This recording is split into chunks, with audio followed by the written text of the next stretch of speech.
One Kawan TV1.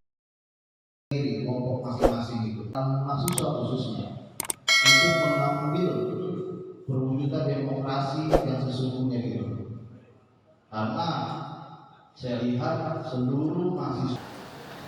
Saya sudah meramalkan begitu awal-awal berbagai mega proyek infrastruktur yang sangat ambisius, ujungnya ini pasti jebakan besar ke dalam anggaran negara.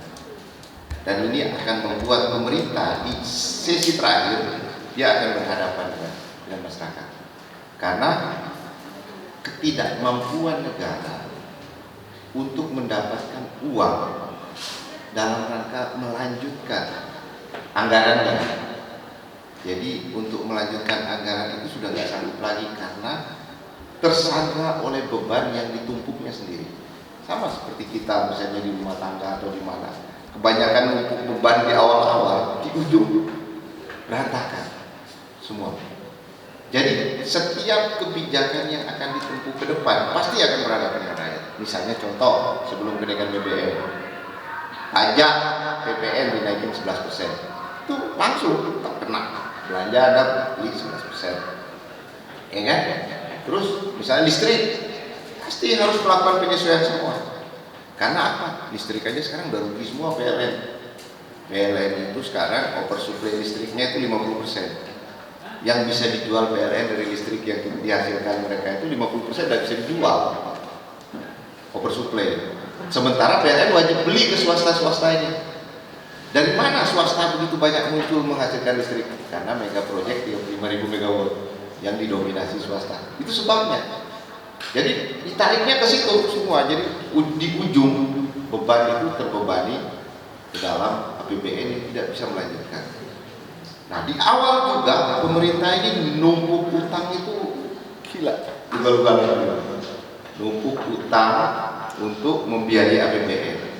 Tahun 2014 ketika Jokowi pertama kali jadi presiden, itu utang SBN, surat berharga negara kita itu cuma 1000 triliun tambah sedikit lah. Sekarang itu 4.000 triliun sampai dengan kuartal kedua tahun ini. 4.000 triliun itu tambahan di dia saja selama berapa tahun nih? 7 ya. Itu 4.000 triliun. 3.000 triliun. Itu sebelumnya ditambah oleh pemerintahan yang lalu-lalu itu cuma 1.000. Puncaknya. Nah sekarang utang ini sudah 4.000 itu SBN saja. Nah ditambah lagi tambahan utang luar negeri. Nah dulu kemarin surat utang pemerintah itu dibeli oleh Bank Sentral, oleh Bank Indonesia. Tapi oleh internasional itu dipandang sebagai pelanggaran moneter yang serius. Tidak boleh Bank Indonesia itu membiayai fiskal. Tidak boleh, tapi dipaksakan. Nah dari mana uangnya BI? Saya sudah 1 kali berkirim surat ke BI, 1 kali berkirim surat ke Menteri Keuangan. Saya tanyakan dari mana uangnya BI itu untuk membeli surat utang negara. Gimana caranya mereka bikin uang? Saya tanya begitu tapi belum dijawab. Kemarin sempat saya undang di satu lembaga resmi pemerintah. Saya pertanyakan, satu yang saya pertanyakan, bagaimana nasib uang bank yang ada di APBN 1.700 triliun. Bisakah pemerintah nanti di ujung membayarnya? Jadi pemerintah sekarang sudah meminjam uang bank untuk melanjutkan APBN kita. Sampai hari ini uang bank yang dipinjam pemerintah itu sekitar 1.700 triliun. Itu dari mengalihkan deposito orang segala macam ke surat utang negara. Nah, ini udah pakai uang bank. Ibarat kita ngajutin hidup ya. Pakai pinjaman bank tiap hari itu nggak bisa bertahan lagi. Nah ditambah lagi uang yang lain yang dipakai, uang jam sostek, uang aspek, uang asapi, uang perusahaan asuransi BUMN, dana pensiun BUMN, semua dialihkan ke dalam surat utang negara. Ya, makanya di era ini ke depan, seluruh kebijakannya itu pasti akan berhadapan dengan masyarakat karena ketidakmampuan daripada pemerintah untuk cari uang. Jadi tadi Pak Ridwan itu benar solusinya. Masalahnya itu ada di government, di pemerintah, di tata kelola pemerintahan yang tidak beres. Jadi kalau tuntutannya, kalau menurut saya, kalau sebatas setelah kenaikan BBM yang sekarang, ini BBM bakal dikocok lagi, gak akan berhenti di sini. Karena masalahnya itu ada di APBN yang tidak lagi punya kemampuan untuk kesinambungannya, untuk keberlanjutannya itu sudah nggak bisa lagi. Dia harus bayar uang bank 1.700 triliun, dia harus bayar uang jam sostek sekitar 200 triliun, dia harus bayar banyak sekali yang harus dia bayar. Dia harus bayar utang luar negeri, utang SBN yang sekarang 4.000 triliun, dia harus bayar utang luar negeri yang sekarang sekitar 3.000 triliun. 7.000 sekarang utang pemerintah. 7.000 Anda kali 6% aja rata-rata bunga itu setahun. Berarti 6 kali 350 triliun itu bunga doang. Belum kalau pas jatuh tempo, datang jatuh tempo sekali aja di tahun depan 2023 itu rata-rata jatuh tempo semua utang. Itu bayangkan bisa 700 sampai 800 triliun pemerintah butuh uang untuk membayar bunga utang dan cicilan utang tersebut. Nah sekarang teman-teman bayangkan bagaimana caranya fiskal ini atau APBN ini bisa dilanjutkan. Sebelum saya diskusi teknis soal BBM, itu nggak bisa lagi. Jadi kalau saya kemarin-kemarin saya bilang udah menyerah aja, gantian orang yang bisa cari uang ganti dia. Kalau nggak menyerah nggak bisa. Kalau dengan pola sekarang nggak bisa. Tahun 2023 pemerintah itu sudah dilarang oleh seluruh badan otoritas resmi internasional seperti IMF, tidak bisa kita bilang otoritas resmi ya, oleh lembaga supranasional ya. Bank Indonesia dilarang untuk membeli surat utang negara. 2023 sudah nggak boleh. Batas terakhirnya tahun ini. Dari mana pemerintah mau dapat uang? Dari PPN 11%, sementara daya beli masyarakat ambruk, ya orang berhemat, nggak belanja. PPN ini kan konsumsi masyarakat. Jadi, nah, sampai di situ, sampai di bagian APBN ini, kira-kira bagaimana nasibnya di 2023? Makanya sekarang ini era di tahun 2022 ujung ini, September, Oktober, November, Desember itu sebetulnya cari uang untuk 2023. Ini kalau nggak dapat, ini stuck, government shutdown kalau istilahnya Amerika. Tapi kita nggak punya istilah itu. Default, gagal bayar bisa, tapi nanti guncangnya itu saya belum bisa, belum pernah terjadi. Dalam ekonomi kita itu pemerintah gagal bayar itu belum pernah terjadi. Tapi kalau penglihatan saya ini terjadi karena terlalu besar. Pertamina itu selama ini menutupi harga-harga yang berubah secara internasional. Dulu pernah untung karena penurunan harga minyak dunia. Berikut setelah naik, nah ini di leher sudah. Pertamina itu pakai utang untuk menutup harga-harga ini. Karena di dalam APBN itu subsidi itu cuma Rp1.000 Pak per liter BBM. Dulu waktu ada premium Pertalite itu tidak disubsidi. Waktu ada premium dulu, premium itu 1.000, solar itu Rp500. Nah, bagaimana kalau terjadi harga yang tinggi sekali, di ujung dibayar dengan kompensasi. Jadi ada dua jenis dana di dalam APBN itu, ada dana subsidi ditetapkan bersama DPR, ada dana kompensasi yang dihitung dari selisih harga antara yang terjadi di pasar dengan harga yang dipatok di awal oleh pemerintah. Nah, begitu terjadi selisih harga, ini diganti dengan kompensasi di ujung. Kompensasi itu dibayar di ujung setelah debat dulu dengan Menteri Keuangan segala macam. Tapi Pertamina udah di sini. Maka kalau lihat perkembangan utang Pertamina itu melejit naik. Tapi kapasitas yang terbangun di dalam Pertamina masih segitu aja, ya kan? Perhatikan. Yang namanya BUMN itu pasti jadi alat pemerintah. Begitu juga dengan PLN. Bangun kapasitas pembangkit begitu banyak, tapi untungnya kecil. Karena subsidinya kecil, tapi yang lain itu kompensasi yang dihitung di ujung. setelah audit segala macam dihitung. Tapi orang kalau perusahaan itu ya, yang cash flow-nya tiap hari kayak listrik, BBM, beli bahan bakar dan semua, itu berat sekali. Maka saya menduga mana yang lebih dulu akan kolaps.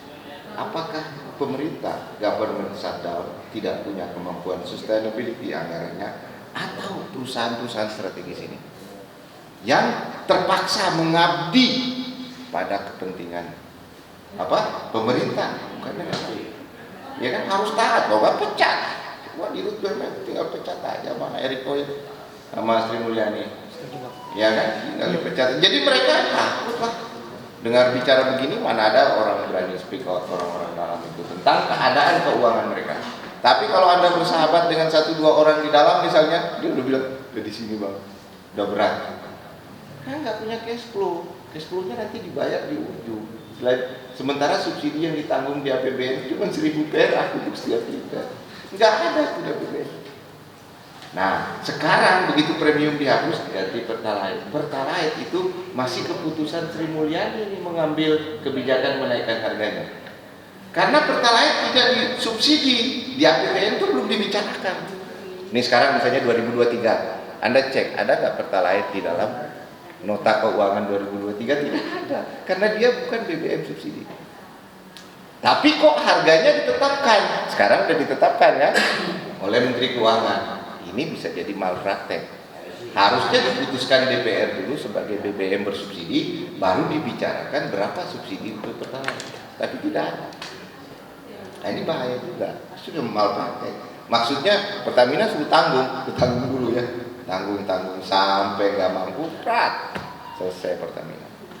Lalu pada sisi yang lain, produksi minyak kita tuh nggak pernah naik kok. Dulu zaman terakhir SBY sudah di angka 700 ya ribu barel per hari, sekarang tinggal 600. Dulu kalau zaman Pak Harto 1,7 juta barel per hari. Sekarang kebutuhan nasional kita itu 1,5 juta barel per hari. Jadi separuhnya diimpor minyak-minyak itu. Nah, kegagalan paling besar di dalam perkara ini adalah kegagalan di dalam menaikkan produksi minyak nasional. Makanya tadi pertanyaannya Bung Ridwan, SDM ngapain aja kok produksi minyaknya nggak naik-naik, itu benar semua tadi. Pas dengan rute yang ingin saya sampaikan. Nah, terkait dengan pembentuk harga yang sekarang, ya satu-satunya cara untuk menahan agar harga BBM terjangkau itu adalah dengan subsidi. Tapi tadi poinnya harus ditetapkan melalui APBN. Kalau dengan mekanisme kompensasi kayak gini nanti main loh mereka. Disinilah sumber tidak transparannya pertama kali muncul itu karena menggunakan kata kompensasi. Mulai main-main. Tapi kalau ditetapkan melalui mekanisme APBN, mekanisme anggaran, lebih kita bisa pastikan ukurannya. Nanti kita monitor, kita kontrol rakyatnya itu lebih gampang karena itu sudah diputuskan oleh DPR. Nah, satu-satunya cara untuk menahan harga supaya tidak naik ya pakai mekanisme ketetapan DPR untuk memberikan berapa pemberian harga atau subsidi kepada harga BBM yang diproduksi oleh Pertamina. Sebab kalau enggak nanti enggak ada kepastian dan gampang sekali semua itu mereka mainkan. Nah, yang terakhir dari saya itu soal tadi Pak Ridwan juga singgung soal kuota BBM yang jebol. Wah, ini kan pertanyaan saya sama beliau di awal-awal. Ini ekonomi masih begini ini, tapi kok kuota BBM jebol? Pertumbuhan ekonomi masih 3%, tapi tiba-tiba solar naik 3 juta KL. 3 juta KL itu sama dengan 3 miliar liter. 3 miliar liter tuh kalau dikali 17.000 harga solar atau 15.000 sekarang itu bisa bayangkan ya, 5 liter sekitar 450 triliun. Solar jebol ke 3 KL. Pertalite jebol menjadi dari 22 juta KL ke 27 juta KL, hampir 30 juta KL. Sekarang berarti jebolnya 5 juta KL, tambahan 7 juta KL. Itu kira-kira kebutuhan anggarannya sekitar 100 triliun untuk mengatasi itu. Nah, jebol ini kenapa? Ya kan? Ada yang main-main dengan barang ini. Kenapa? Karena pengawasan pemerintah tadi tidak benar. Kemungkinan juga melakukan pembiaran. Contoh, saya kasih contoh. Setiap kenaikan harga komoditas di Indonesia, di internasional, selalu solar jebol. Ya kan?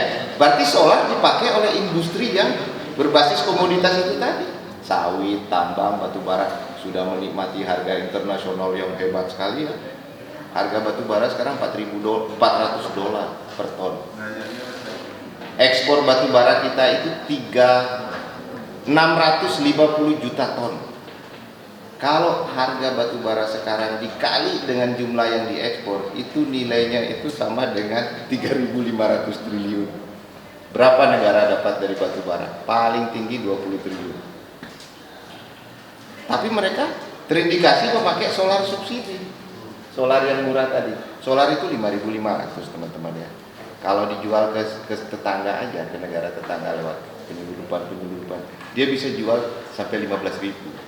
Bayangin aja. Jadi permainan ini tidak bisa dikerjakan oleh masyarakat kecil. Ini pasti orang punya kuasa, karena numpuk duitnya gampang sekali. Nah, itulah kira-kira menyangkut pengawasan. Jadi kalau bilang opsi menaikkan harga, bukan opsi satu-satunya.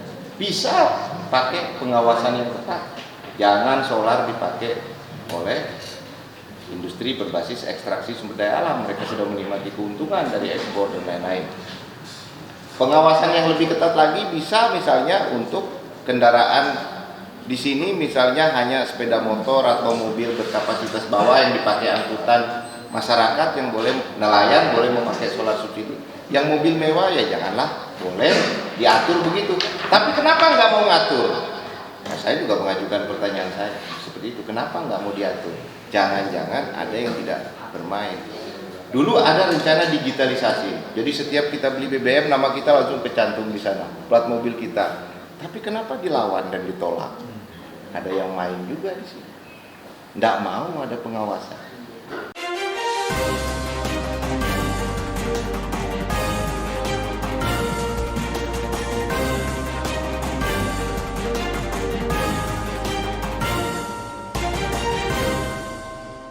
One Kawan TV 1